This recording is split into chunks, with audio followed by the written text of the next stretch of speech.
alemana, la superioridad racial, en que los eslavos no podían vencer a los alemanes y cosas así.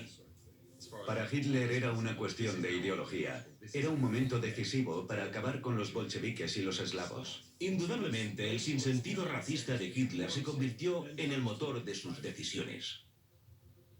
Quería un lugar definitivo en el que atacar, y por casualidad lleva el nombre del mismísimo Stalin.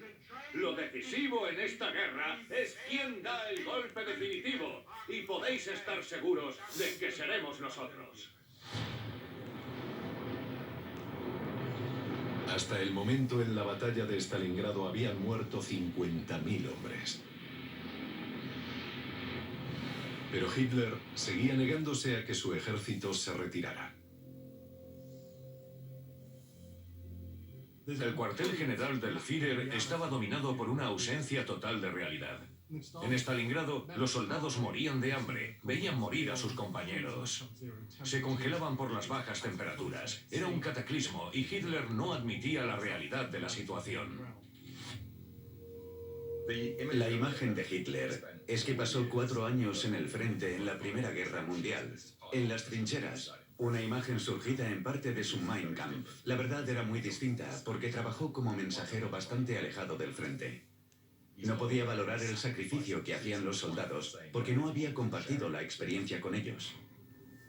El 22 de enero de 1943, Hitler recibió una petición desesperada del comandante alemán en Stalingrado.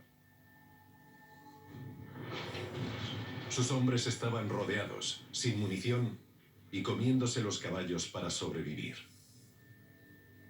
El general Friedrich Paulus solicitaba permiso para rendirse.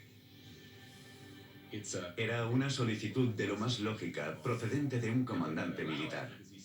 Hitler no se lo permitió porque seguía obsesionado con la idea de que si les demostraban a los rusos que los alemanes nunca se rinden, pasarían a la historia. Insistía en que las tropas no se rendirían nunca, por difícil que fuese la situación, y con frecuencia tampoco se retiraban de situaciones de las que podían escapar, simplemente por una cuestión de principios. Eso, en términos generales, en el transcurso de la guerra, fue un desastre. Ascendió a Paulus a mariscal porque confiaba en que sus generales y sus mariscales lucharían hasta quedarse sin hombres ni munición. De lo contrario, confiaba en que se suicidarían. Hitler creía que sus soldados eran guerreros defensores de un gran ideal. Pero eran ellos los que sufrían en las gélidas estepas a miles de kilómetros de casa, intentando comerse un caballo congelado. 31 de enero de 1943. Unos días después, el general Paulus y las tropas de Stalingrado se rindieron. Durante la batalla, el ejército alemán había perdido cerca de 250.000 hombres. Hitler lo consideró una traición. La peor cobardía que podía perpetrar uno de sus generales era rendirse a su archienemigo, los bolcheviques. Hitler estaba sorprendido y consternado porque no se hubiera pegado un tiro. Llegó a decir que el resto de la sexta división debería haber formado un círculo y usar las últimas balas para dispararse entre ellos. En la guarida del lobo, a Hitler le cuesta asumir las consecuencias de la derrota. A puerta cerrada, Hitler estaba en una posición horrible. Su única compañía era uno de sus perros alsacianos. Emocionalmente, vivía en un lugar oscuro y lúgubre. Hasta ese momento, durante la guerra, había comido todos los días con sus ayudantes, conversando sobre el avance militar y demás. Pero no soportaba la idea de esta derrota. A partir de entonces, solo comía con mujeres, normalmente sus secretarias. Mujeres que tenían órdenes de mantener una conversación alegre y desenfadada. No le podían dar malas noticias. Si le dabas una mala noticia, te exiliaba, te degradaba, te ejecutaba. Incluso cuando un valiente subordinado le daba datos reales, Hitler solía responder, vale. Y luego escribía en el margen, no puede ser verdad. La derrota de Hitler quedó registrada en su incapacidad para lidiar con la realidad.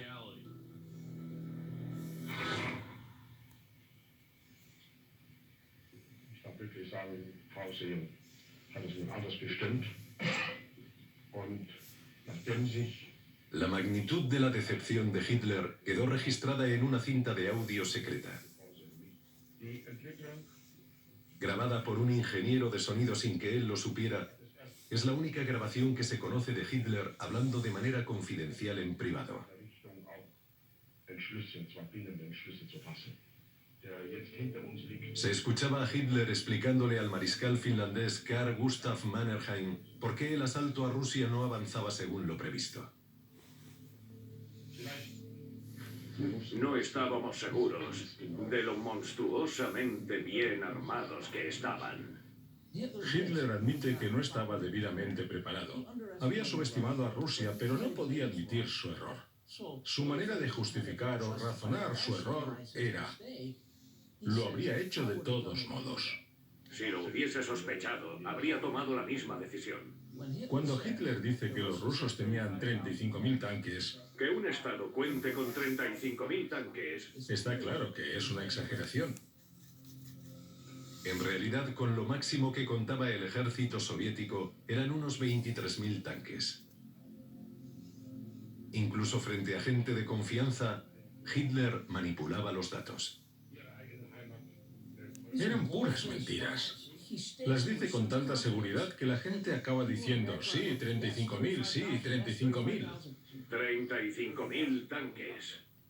En ese momento tuvo la audacia de decir: aún así hemos abatido 34.000 de los 35.000 tanques.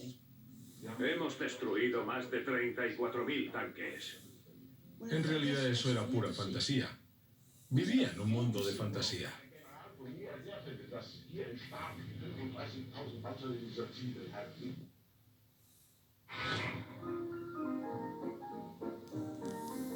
En verano de 1943, la negación de Hitler marcaba la pauta de todo su régimen. El ministro de propaganda Joseph Goebbels proyectaba películas mostrando a las alemanas disfrutando de la buena vida lejos del frente.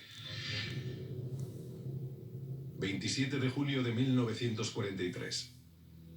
Pero cuando bombardearon Hamburgo, Hitler no pudo seguir ocultando la verdad.